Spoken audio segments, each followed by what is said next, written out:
Текла огромная река. Вот там, где центр детского творчества, как идти в парк, там была огромная река. Бира была с огромным течением, с сильным, со страшным течением. И там между парк был остров, окруженный со всех сторон водой. Парк был у нас прекрасный. Он весь утопал в боярышнике, в черемухе.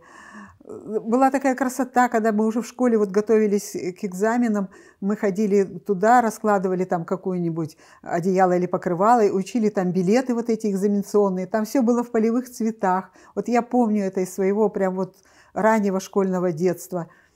Все было очень красиво, и от парка шел мостик деревянный. По этому мостику, значит, ходили иногда с танцев. И каждый вечер были танцы под духовой оркестр. А нам очень хотелось туда попасть, но нас не пускали, малышню. И еще там стояли на этом мосту, там стояла такая будочка, там стоял контролер, и надо было платить 10 копеек, по-моему, чтобы попасть туда. Вот. Ну, нас, конечно, никто не пускал, но у нас в доме была такая огромная, мощная девица, которая плавала лучше любого чемпиона мира. Она нас сажала на загривок, и она нас перевозила туда. Родители наши об этом не знали, иначе бы они, я не знаю, что бы с ними было. По этому жуткому течению мы держали вот эти свои тапочки и маечки в зубах, и она кричала: «Приготовились!»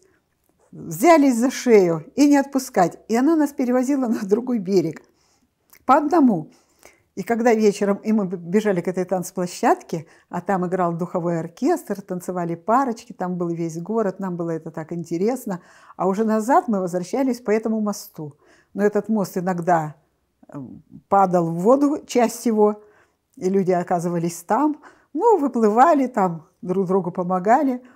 Потом, когда убрали, были наводнения очень страшные. Вот эти наводнения, они затапливали весь город. Потом построили дамбу. И когда вот дамбу построили, вода ушла, и парк стал сохнуть.